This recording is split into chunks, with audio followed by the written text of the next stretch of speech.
उदाहरण के लिए ट्रांसपोर्ट सेक्टर में मैं आपको बताता हूँ कि जैसे रोड अच्छे बन रहे हैं, वैसे अब हम लोग इलेक्ट्रिक हाईवे में जाने की कोशिश कर रहे हैं।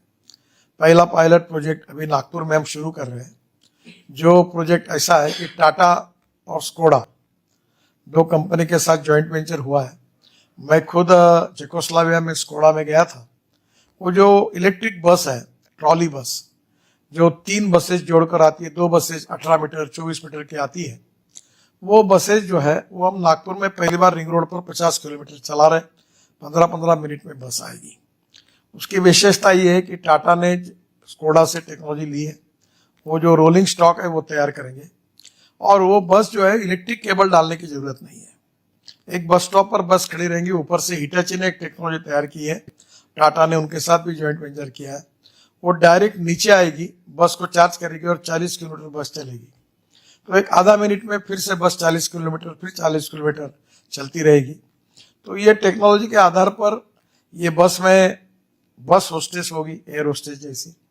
चाय कॉफ़ी नाश्ता मिलेगा, एग्जीक्यूटिव क्लास की सीट रहेगी, एक लैपटॉप भी होगा, टीवी स्क्रीन पर सब देख सकेंगे।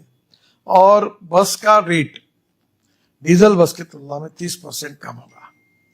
अब ये जो इस प्रकार के टेक्नोलॉजी से जब बस चल सकती है तो ट्रक भी चल सकती है। और इलेक्ट्रिक पर अगर ट्रक चलेगी तो जहाँ 100 रुपये का डीजल लगता है वो 5 रुपये की बिजली लगती है। अभी आप देखो, मैं ट्रांसपोर्ट मंत्री होने के नाते electric, ethanol, methanol, biodiesel, bio LNG, bio CNG और ग्रीन हाइड्रोजन, इसके ऊपर विशेष रूप से हम प्रोत्साहित कर रहे हैं।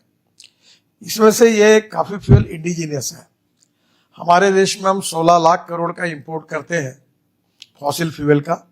उसके बजाय हम hydrogen, ethanol, methanol, biodiesel, bio LNG, bio CNG और इलेक्ट्रिक बना रहे हैं। एक समय लिथियम आयन की बैटरी की कीमत करीब $150 पर किलोवाट पर आवर थी, 115 आई और अभी मेरी जानकारी है कि 100 से $105 तक आई है। जब यह 100 से नीचे आएगी तो पेट्रोल कार, पेट्रोल का डीजल की बस और इलेक्ट्रिक की बस की कीमत सेम होगी। मैं सबसे पहले आपको ये कहना चाहूँगा कि हम लोग ग्रीन एक्सप्रेस हाईवे बना रहे, एक्सिस कंट्रोल। ग्रीन का मतलब ये रोड ही नहीं थी, हम नए बना रहे हैं। मैं आपको एक ही उदाहरण बताऊं तो हमारे विद्यार्थी जीवन में हम कश्मीर से कन्याकुमारी तक बात करते थे। अब ऐसी स्थिति है कि अगर हम मनाली से निकलेंगे तो रोहतांग पास जाने के लिए 3.5 घंटे लगते थे। अब अटल टनल बनी है, हम 8 मिनट में जाते हैं। रोहतांग टनल के जब बाहर आएंगे तो हमारे यहाँ हम 8 टनल बना रहे अप टू लद्दाख और लेह, और रोड भी बना रहे हिमालय के बीच में से।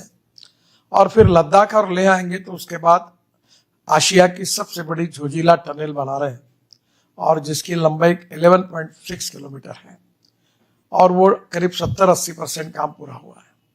वहाँ से निकल के झेड़मोर टनल से हम श्रीनगर आएंगे और श्रीनगर और जम्मू के बीच में हमने 18 टनल बना रहे, 17 टनल पूरी हो गई है और जिसके कारण जम्मू से श्रीनगर 4 घंटे में हो जाएगा। और ये एक टनल पूरा और रोड अच्छा होने के बाद 3.5 घंटे पे आएगा। फिर जम्मू आने के पहले कटरा के पास राइट हैंड से दिल्ली कटरा एक्सप्रेस हाईवे मिलेगा। अमृतसर होकर वो दिल्ली आएगा, अमृतसर से 4 घंटे में दिल्ली, और दिल्ली मुंबई एक्सप्रेस हाईवे को जुड़ेगा। दिल्ली मुंबई एक्सप्रेस हाईवे को जुड़ने के बाद अब दिल्ली से लगभग हमने मुंबई तक के काम में 80% काम पूरा किया है।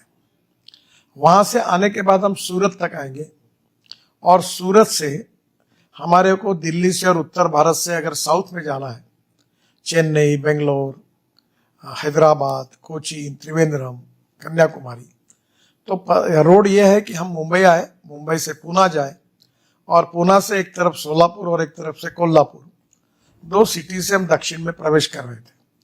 पर अब हमको सूरत के बाद मुंबई आने की जरूरत नहीं है। हम नया हाईवे बना रहे, सूरत से नासिक, नासिक से अहमदनगर, अहमदनगर से सोलापुर और सोलापुर से कर्नूल और कर्नूल से हैदराबाद, चेन्नई, बेंगलोर, मैंगलोर, कोचीन, त्रिवेंद्रम और कन्याकुमारी। जहाँ तक ये जो नए नए इनोवेशंस और टेक्नोलॉजी है, इसका ट्रांसपोर्ट सेक्टर के बारे में मुझे विशेष रूप से कहा गया है, तो सबसे पहली बात है कि हमें हमारी समस्याओं को समझना होगा।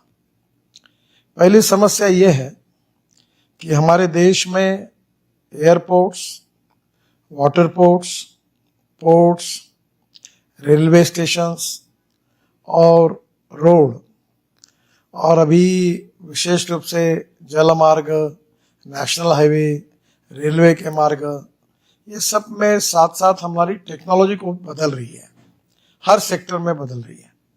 एक समय हमारे कोयले के इंजन पर हमारे गाड़ियाँ चलती थी, अब लगभग 100% इलेक्ट्रिफिकेशन हुआ है, स्पीड भी बढ़ी हुई है।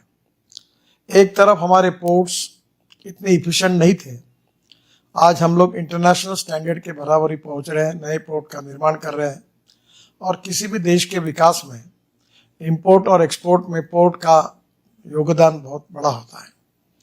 तीसरी बात जो है एविएशन इंडस्ट्री, उसमें तो इतना रिवोल्यूशन हुआ है कि हमारे देश में आज बड़े प्रमाण पर एयरपोर्ट्स तैयार हुए हैं, और विशेष रूप से जैसे हमारे पुराने समय स्टेट ट्रांसपोर्ट के स्टेशन, बस स्टेशन थे, वैसे एयरपोर्ट अब भरे हुए हैं।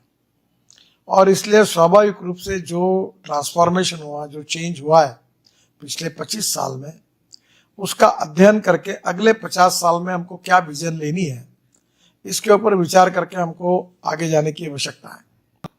The futuristic technology, futuristic vision and futuristic planning in advance and detail, उसका इम्प्लीमेंटेशन प्रभावी रूप से करने में ही देश का हित है। सबसे पहले स्वदेशी और स्वावलंबन हमारा मंत्र है, और इसलिए स्वाभाविक रूप से राष्ट्र की उन्नति और विकास के लिए हमारे देश में हर चीज़ हम कैसे निर्माण करें और कोई चीज़ इंपोर्ट करने की हमें आवश्यकता ना पड़े, इसका भी ध्यान देना होगा।